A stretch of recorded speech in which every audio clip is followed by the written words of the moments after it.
You may be the first person in my 21-year career that objects to having all the felony charges dismissed for a plea to a $200 fine.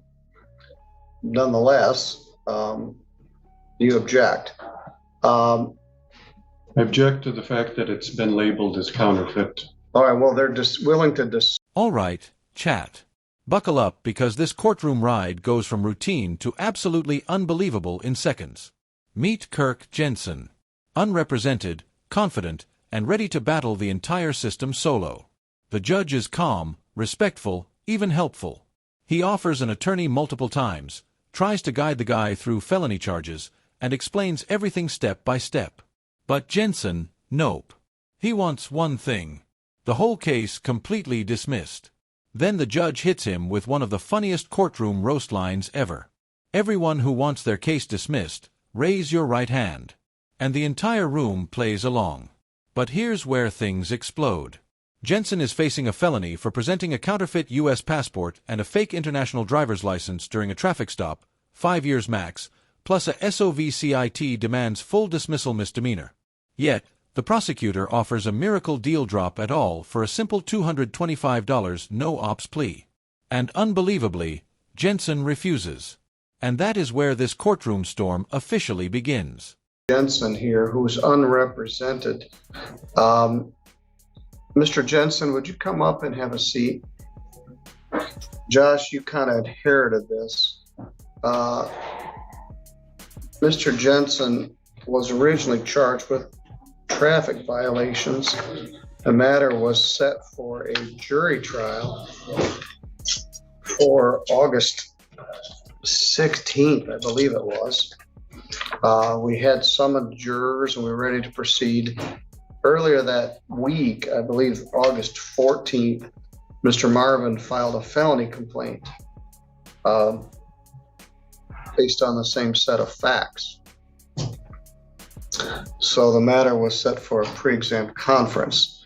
Mr. Jensen has made every court hearing, but he did express that he wants to represent himself. I offered to appoint counsel at each stage of the misdemeanor proceedings, and again in this case, but he declined.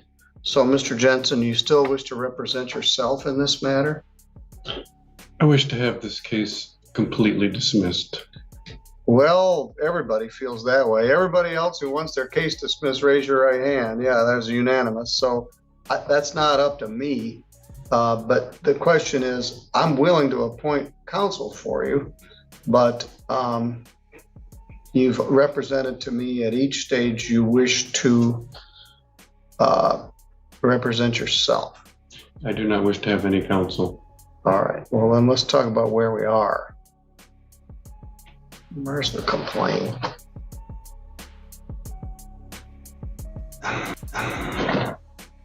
The complaint alleges that on or about April 6th in Lockport Township that you did obstruct justice by preferring a counterfeit U.S. passport and counterfeit international driver's license at the time of a lawful traffic stop, an attempt to avoid criminal liability for driving without a license.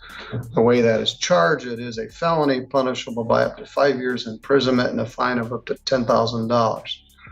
The second count is possession of a reproduced, altered, counterfeit, or forged chauffeur's license.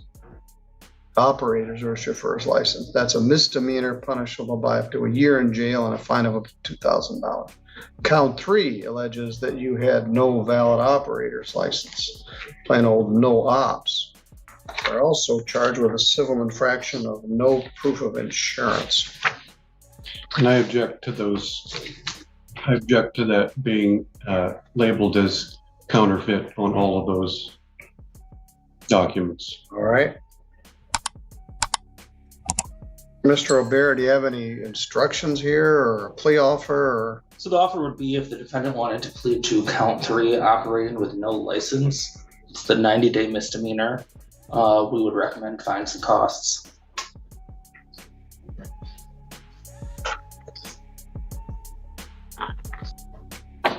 I object to that, and I will not consent to that either.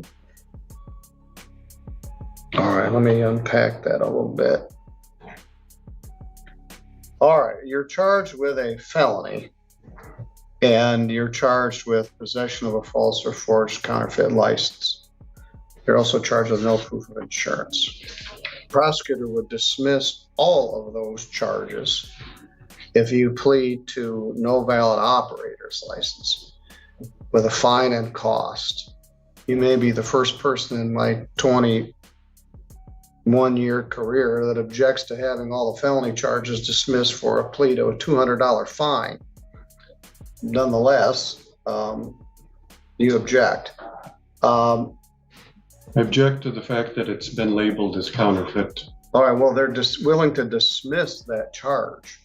The allegation in count 3 is that you are operating a vehicle on a public roadway without having a valid license, sometimes called no ops or no valid operator's license. It's under 257301 of the Michigan Traffic Code.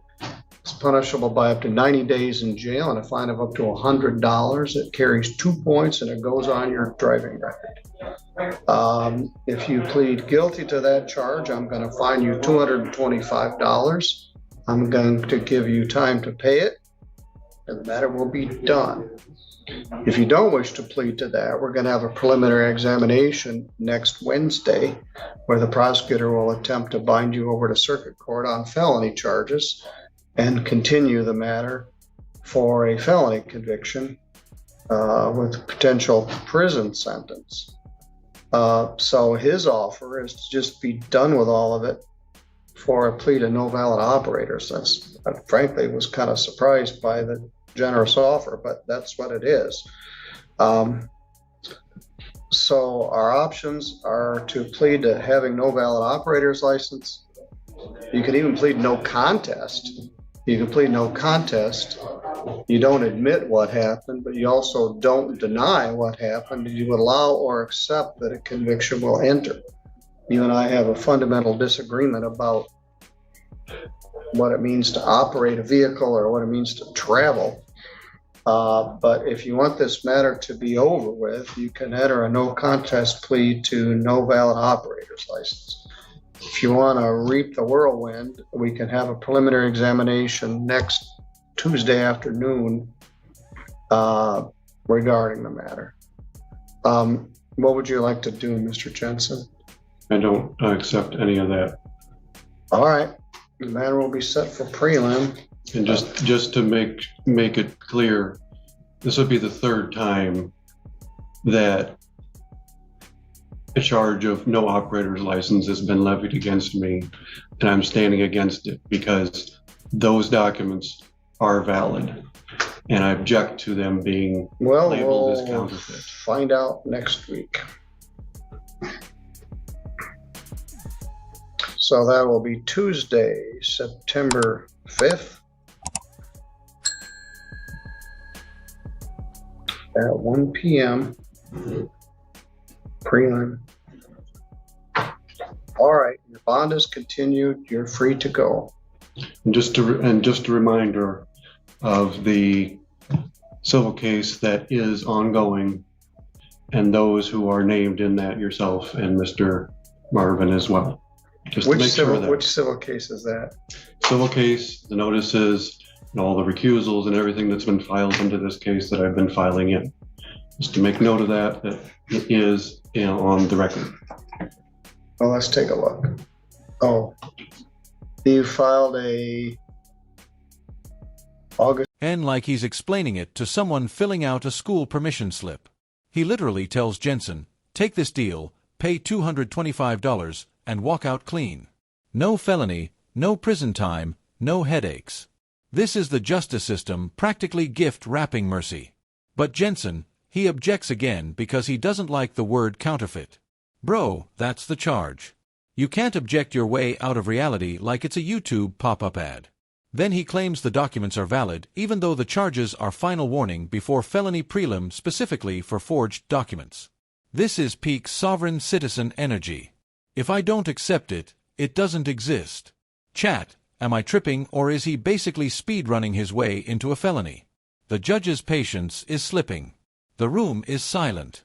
And everyone is thinking the same thing. Take the deal, dude. But nope. He doubles down.